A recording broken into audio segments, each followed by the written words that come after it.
السلام علیکم ورحمۃ اللہ۔ آج کی کلاس کا ہم آغاز کرتے ہیں۔ آج ہم پڑھیں گے پرفارمنس آف عمرہ۔ آپ کو جیسا کہ یاد ہوگا، 6th year آف ہجرہ میں جب مسلمان عمرہ کرنے گئے تھے تو ان کو روک دیا گیا تھا اور ٹریٹی آف حدیبیہ پیش آئی تھی، جس کی کنڈیشن یہ تھی کہ اس سال آپ لوگ عمرہ نہیں کریں گے بلکہ اگلے سال آ کے آپ عمرہ کریں گے۔ تو اب 7th year آف ہجرہ چل رہا ہے اور معاہدے کے مطابق، ایگریمنٹ کے مطابق اس سال عمرہ کرنے کی اجازت تھی، تو لہٰذا آپ صلی اللہ علیہ وسلم نے ایگریمنٹ کے مطابق اس سال عمرہ ادا کرنا تھا۔ ٹھیک ہے، تو آپ صلی اللہ علیہ وسلم عمرے کے لیے ذی القعد میں روانہ ہوئے، اور اس وقت آپ صلی اللہ علیہ وسلم کے ساتھ 2000 محبت کرنے والے آپ صلی اللہ علیہ وسلم کے جان نثار کمپینینز آپ صلی اللہ علیہ وسلم کے ساتھ تھے۔ اچھا، کمپینینز نے اور آپ صلی اللہ علیہ وسلم نے کوئی اسلحہ نہیں لیا ہوا تھا سوائے ٹریولر سورڈ کے، کہ اس زمانے میں راستے کے سفر کے لیے ایک تلوار ہوا کرتی تھی، چھوٹی سی تلوار، اور وہ بھی شیٹ کے اندر تھی، یعنی کہ میان جسے بولتے ہیں، کیونکہ ایگریمنٹ میں یہی تھا کہ جب آپ لوگ عمرہ کرنے آئیں گے تو آپ لوگوں کے پاس اسلحہ نہیں ہونا چاہیے۔ مسلمان جو ہے بڑی عاجزی کے ساتھ مکہ مکرمہ کی حدود میں، مکہ مکرمہ میں داخل ہوئے۔ ٹھیک ہے، حضرت عبداللہ بن رواحہ God hold the reins of قصوہ، آپ صلی اللہ علیہ وسلم جس اونٹنی پر بیٹھے ہوئے تھے عمرہ کرنے کے لیے، تو حضرت عبداللہ بن رواحہ رضی اللہ تعالیٰ عنہ نے اس اونٹنی کی رسی پکڑی ہوئی تھی۔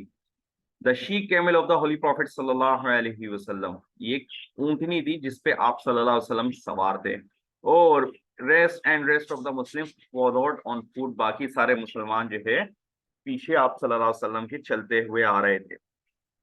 آپ صلی اللہ علیہ وسلم نے جو خواب دیکھا تھا، وہ خواب عمرہ کرنے کا، وہ خواب اب جا کے پورا ہو رہا تھا۔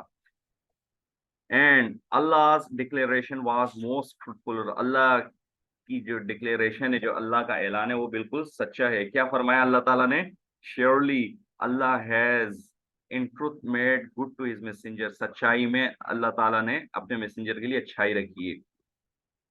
دا ویژن، اور ویژن، شیورلی یقیناً، you will enter the holy masjid, آپ ہولی مسجد میں داخل ہوں گے، if it pleases you, Allah, اگر آپ اللہ کو خوش کریں گے، ان سیفٹی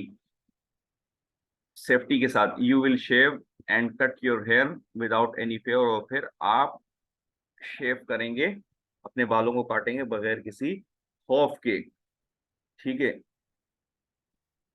کہ اللہ تعالیٰ نے، پہلی لائن کا مطلب یہ ہے کہ اللہ نے خواب سچ کر دکھایا، کہ آپ صلی اللہ علیہ وسلم کے لیے خواب سچ کر دکھایا، جو خواب آپ نے دیکھا تھا۔ ویژن سے مراد خواب ہے، کہ آپ ہولی مسجد میں داخل ہوں گے امن و امان کے ساتھ، حفاظت کے ساتھ، اور آپ بغیر کسی خوف کے جو ہے اپنے بال کاٹیں گے۔ بال کاٹنے سے مراد عمرہ کرنے کے بعد جو حلق کروانا ہوتا ہے۔ The visit of the Muslims proved to be the great blessings of for the Muslim، یہ اللہ تعالیٰ کی طرف سے گریٹ بلیسنگ ثابت ہوئی کہ مسلمانوں کو عمرے کا موقع ملا۔ Many of those who were most violent against among the Quraysh in their opposition to the Holy Prophet sallallahu alaihi wasallam could no longer remain opponents، جتنے بھی جو خطرناک سخت ترین جو دشمن تھے آپ صلی اللہ علیہ وسلم کے، اب وہ اس قدر اتنے دشمن باقی نہیں رہے۔ Therefore embrace اسلام، ان میں سے کافی ساروں نے اسلام بھی قبول کر لیا تھا۔ Among these persons the most notable were حضرت خالد بن ولید رضی اللہ تعالیٰ عنہ and حضرت عمر بن العاص رضی اللہ تعالیٰ عنہ۔ یہ بڑے بڑے کمانڈر تھے، جنہوں نے، قریش کے کمانڈر تھے، مسلمانوں کے خلاف لڑائیاں کری، لیکن بعد میں انہوں نے اسلام قبول کر لیا، اور بہت اسلام کے لیے خدمات ان حضرات نے دی ہیں۔ تو یہ پرفارمنس آف عمرہ تھا، باقی انشاءاللہ اگلی کلاس میں ملتے ہیں، تب تک کے لیے اللہ حافظ۔